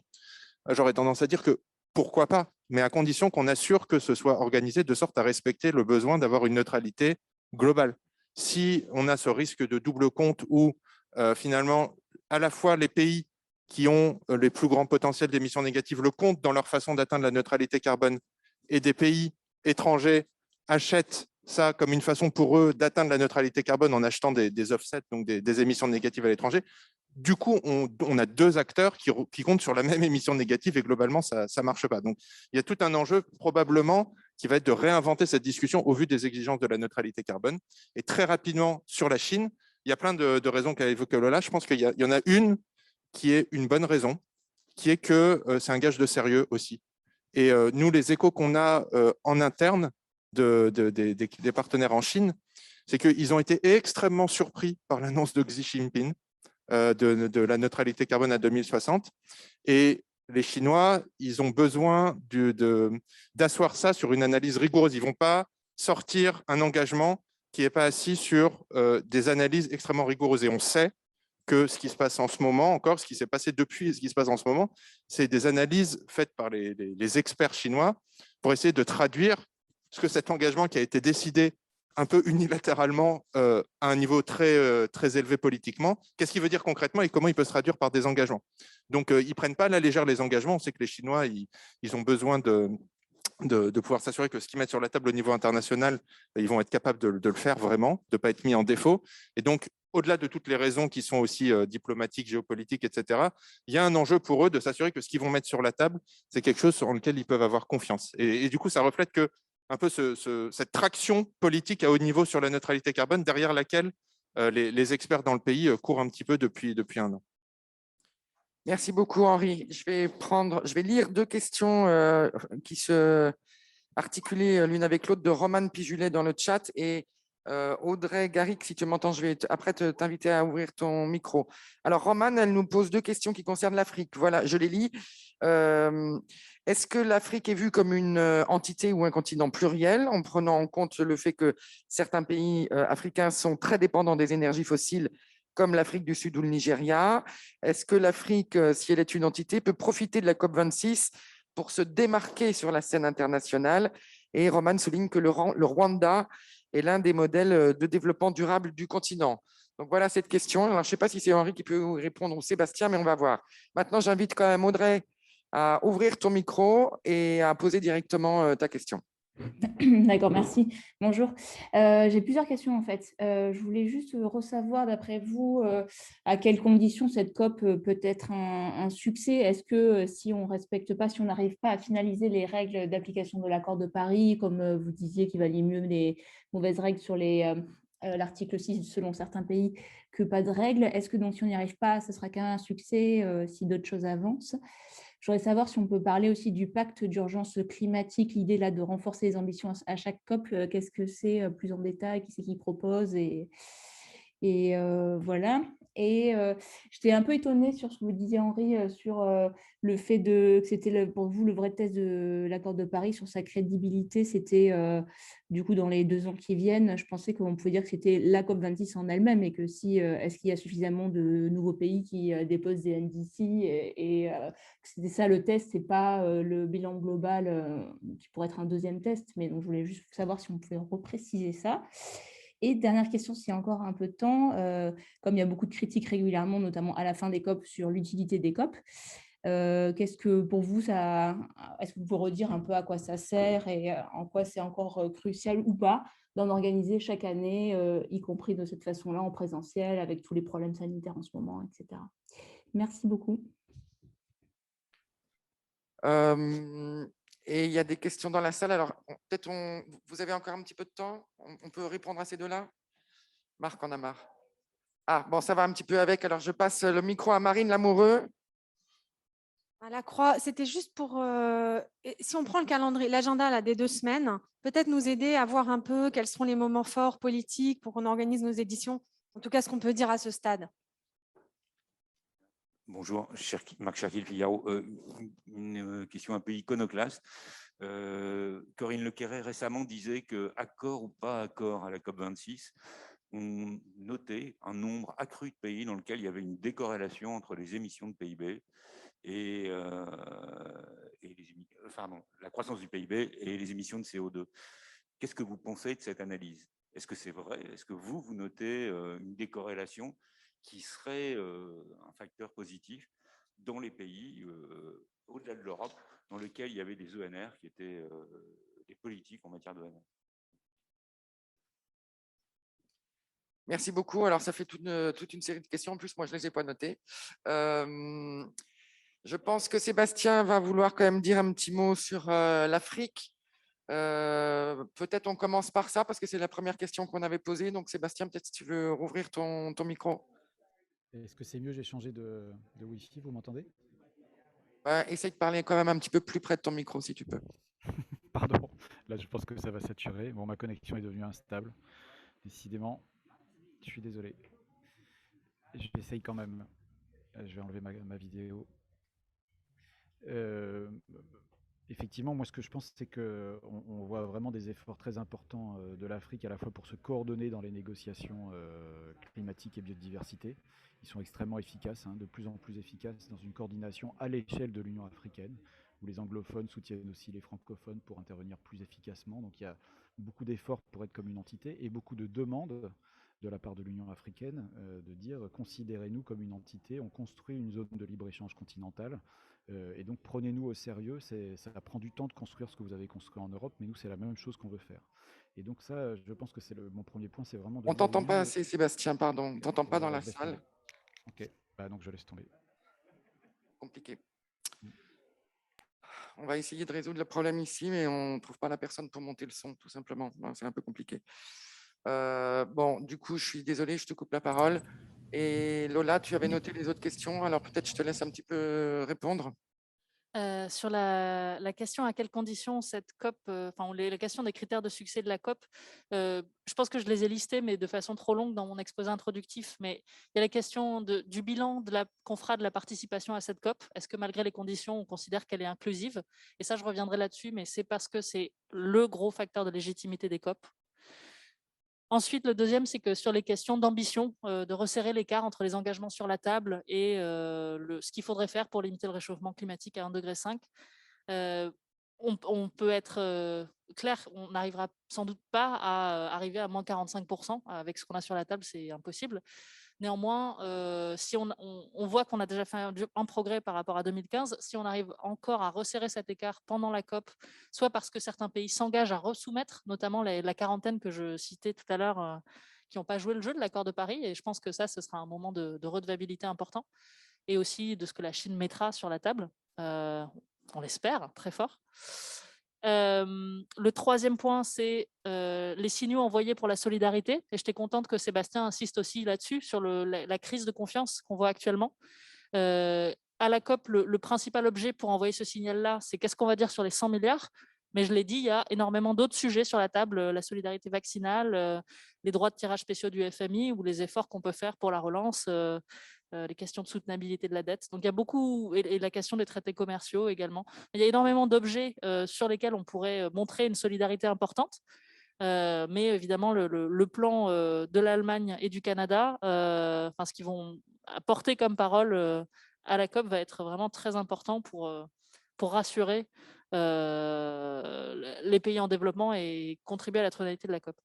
Le dernier, la question de l'article 6, je pense que comme les précédentes COP, le consensus a tenu bon parce que il y avait ces principes de San José expliquaient qu'il vaut mieux ne pas avoir de règles plutôt que d'avoir des règles qui qui mettent à mal l'intégrité environnementale du mécanisme lui-même.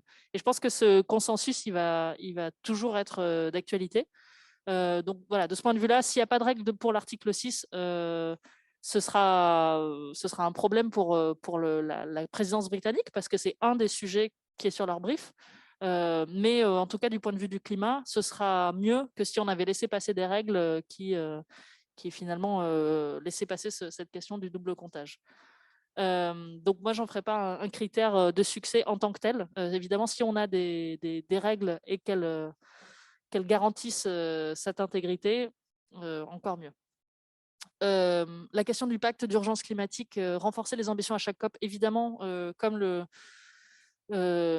temps presse, on ne va pas se limiter uniquement aux deadlines. Je pense que c'est les deadlines de l'accord de Paris tous les 5 ans, elles servent à organiser, et on voit bien qu'il y a un catalyste, on voit bien qu'il y a énormément de pays qui soumettent des choses de façon beaucoup plus nombreuse parce qu'on approche de cette échéance. Néanmoins, il ne faut pas qu'on s'y limite. Et si, par exemple, on a un changement politique, ça a été le cas aux États-Unis, ça pourrait être le cas au Brésil, je pense que ces pays-là ne vont pas s'astreindre à attendre forcément 3-4 ans avant de resoumettre quelque chose sur la table. En tout cas, on peut l'espérer. Je ne sais pas si dire tout le monde devrait le faire tous les ans, c'est réaliste ou possible. Néanmoins, se dire que dans certains cas, avec des changements politiques, on peut avoir des flexibilités, je trouve ça important. Le calendrier de la COP, il y a le sommet de haut niveau de 2 jours, qui est un moment où les chefs d'État arrivent au début. C'est maintenant souvent comme ça que ça se passe pour impulser une dynamique et envoyer des messages de haut niveau. C'est aussi là que les ministres qui ont travaillé par pair sur les questions comment réduire le gap de l'ambition, répondre à cette question de solidarité, notamment des 100 milliards, et les questions de transparence vont aussi rendre leur copie et mettre en discussion ce à quoi ils sont arrivés à travers des consultations.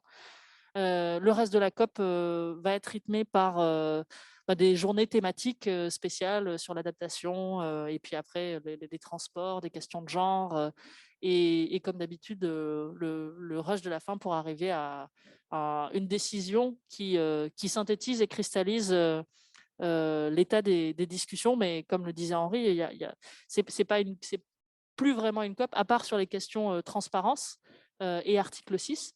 On n'attend pas des décisions vraiment de mise en œuvre. C'est plutôt une décision qui est importante sur le plan politique, sur l'état de l'avancée du processus climatique multilatéral.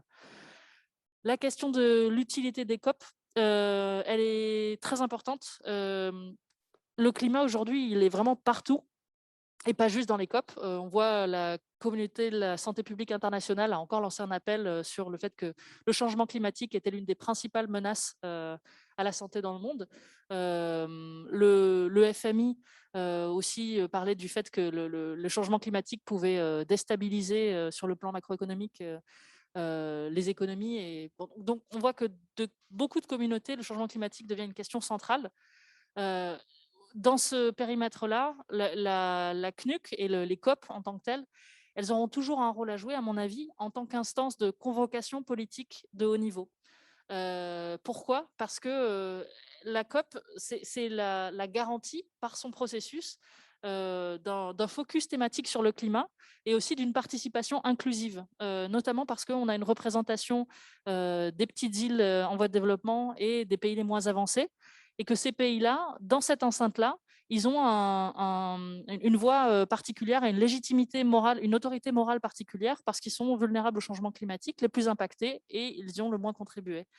Et ça, c'est très important dans la dynamique pour pousser à plus d'ambition.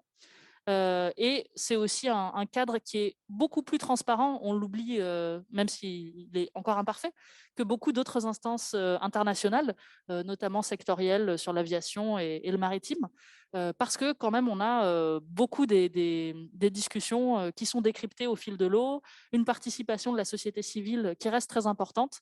Donc cette instance, elle joue un rôle vraiment particulier. Il est aussi, en termes de participation, je veux dire. Le deuxième point, c'est que c'est un cadre de redevabilité important, parce que la COP, c'est aussi là où on prend acte des règles communes. On s'est mis d'accord sur des règles de transparence, et c'est aussi ça qui permet de faire le bilan de là où on est, de là où en sont les uns et les autres. On voit bien avec voilà, la tenue de la COP, en théorie, on aurait pu soumettre la NDC n'importe quand, mais d'avoir cette date, ça fait qu'on a une sorte de flopée de soumission dans les semaines et dans les jours qui suivent, enfin juste avant. C'est aussi une plateforme de lancement et de suivi pour les coalitions publiques-privées qui vont être très importantes, comme le disait Henri, pour faire avancer les choses au niveau sectoriel ou régional. Voilà, peut-être que ces deals ils vont être discutés et formés dans d'autres instances, mais la COP, elle permet aussi de les lancer, de les valoriser, de faire le bilan global. On l'a vu par exemple pour l'industrie, il y a beaucoup d'acteurs privés qui vont s'engager à offrir des débouchés commerciaux pour l'acier et le ciment bas carbone. Des États ont déjà pris cet engagement sous l'égide de l'UNIDO, l'Organisation des Nations Unies sur le développement industriel. Il y a aussi une coalition d'acteurs privés qui va être annoncée normalement à la COP pour prendre ce même engagement. La COP26, ensuite, après, il y a évidemment, au-delà de la COP26, qu'est-ce qu'on peut attendre? Henri a parlé du bilan mondial. Il y a aussi la COP27 qui va être une présidence africaine qui va forcément mettre les questions d'adaptation et de pertes et dommages beaucoup plus centrales en termes de discussions. Et c'est aussi une bonne préparation pour le bilan mondial et pour réfléchir aux futurs besoins de collaboration et de réformes nécessaires pour avancer le développement propre dans les pays moins avancés. Donc voilà, les COP ne peuvent pas tout, elles ont vraiment un rôle à jouer, mais au-delà de ces discussions-là, il y aura aussi des discussions très importantes, ça a été dit par Sébastien, mais on l'entendait peut-être pas très bien, dans le champ du commerce, avec les traités bilatéraux commerciaux, et aussi dans les institutions financières, et là j'avais mentionné les règles d'allocation des droits de tirage spéciaux du FMI. Il y a juste trois petits points. Donc, un pour revenir sur la question du pacte d'urgence climatique et la pertinence ou pas d'accélérer les soumissions. Juste un point qu'il faut avoir en tête, c'est que finalement, les soumissions en tant que telles, les documents qui sont soumis à la CNUC, ont probablement beaucoup moins d'importance que les processus qui permettent de les développer. Et donc, imaginez qu'on va soumettre de façon accélérée des révisions tous les ans. Ça créerait probablement un risque d'avoir une décorrélation beaucoup plus importante entre ce qui est écrit dans ces documents et la réalité du terrain. Donc, le fait de se donner un peu plus de temps pour mener des processus plus inclusifs, plus participatifs, avec l'ensemble des acteurs qui seront amenés à mettre en œuvre la transformation, c'est probablement reculer pour mieux sauter et donc se donner les conditions pour que ces processus qui sont induits, créés par l'instance internationale, soient utiles pour la mise en œuvre au niveau national. Donc, privilégier la qualité des soumissions plutôt que leur quantité et leur fréquence. Et très rapidement, sur deux questions qui n'ont pas été, que Lola m'a laissées. Donc, la question, est-ce que ce n'est pas la COP26 le vrai test? En fait, oui, c'est un test. Il faut juste se rappeler qu'au moment où l'accord de Paris avait été signé, l'enjeu, c'était d'essayer de le faire entrer en vigueur à l'horizon 2020. Il y avait des critères d'avoir, de mémoire, tu me corrigeras Lola, 55% des pays représentant au moins 55% des émissions, qui était une condition nécessaire pour que l'accord entre en vigueur. Et on s'était dit, on va avoir besoin d'un certain nombre d'années pour atteindre ce résultat-là. Donc, la vision initiale du processus, c'était de se dire, le premier cycle, il doit amener à faire entrer en vigueur l'accord. L'accord, il est entré en vigueur en 2016. Parce qu'il y a eu un moment il y a eu un gros momentum politique, et donc les ratifications de l'accord ont été beaucoup plus rapides que prévu, ce qui fait que la nature de ce premier cycle a changé, et il y a quand même de bonnes raisons pour lesquelles on en est où on en est aujourd'hui, et c'est un peu ce que j'essayais de dire dans mes propos introductifs, c'est que les pays ont signé en 2015 un accord extrêmement novateur, extrêmement ambitieux, et finalement, on peut considérer que ce premier cycle, depuis 2015, a permis en bonne partie à ces acteurs de mieux comprendre ce qu'ils ont signé, de mieux se l'approprier et de mieux en mesurer les enjeux. Et on en est à ce stade-là, comme finalement l'ensemble des engagements qu'on voit, l'ensemble des transformations qui commencent à se mettre en œuvre en est le témoin. Et donc, ce que je voulais dire en disant que le vrai test, c'est maintenant, est-ce qu'on est capable de passer au stade d'après, de passer au stade où on a suffisamment approprié la question pour discuter concrètement de la mise en œuvre et des actions concrètes et des stratégies concrètes à développer. Ça, c'est quelque chose qui est encore devant nous. Et donc, le stade où on en est aujourd'hui, la COP, c'est un moment important. C'est un moment où ce bilan il peut être fait et on voit qu'il y a certains progrès, mais évidemment beaucoup d'insuffisances. Et l'enjeu fondamental, c'est de savoir est-ce qu'on est capable de construire, donc d'opérationnaliser ce mécanisme de révision progressive. Donc, la COP26, c'est un moment important, mais on ne peut pas se dire que c'est en regardant où on en est à la COP26 qu'on peut voir si ça marche. Il va falloir voir dans quelle mesure la dynamique se poursuit et s'amplifie dans les prochaines années. Et très rapidement, sur la question sur la décorrélation PIB-émissions, en fait, bon, il faut distinguer ce qui est très compliqué, les tendances de court terme et les tendances plus structurelles et plus systémiques. L'enjeu, ce dont on parle pour atteindre la neutralité carbone, comme c'est rappelé par les rapports du GIEC, c'est d'une transformation systémique qui touche la production de l'énergie, la production industrielle, les transports, enfin l'ensemble des systèmes économiques. Et donc toute la question fondamentale pour savoir si on est en ligne avec l'accord, enfin les objectifs qu'on s'est donnés à l'accord de Paris, c'est dans quelle mesure on est en train de préparer la transformation dont on va avoir besoin à grande échelle pour atteindre la neutralité globale à l'horizon du milieu du siècle. Et il y a un certain nombre de choses qui se passent, qui sont effectivement en place et qui sont structurelles. Et vous avez mentionné le déploiement des renouvelables. Si on avait discuté il y a 10 ans du solaire par rapport au charbon, et qu'on s'était dit que dans beaucoup de contextes, l'énergie solaire est compétitive économiquement avec le charbon, je pense qu'on ne l'aurait pas cru. Là, on y est, et c'est la raison pour laquelle les renouvelables se déploient. Les renouvelables se déploient parce qu'on en est à un stade où ils deviennent économiquement rationnels et profitables.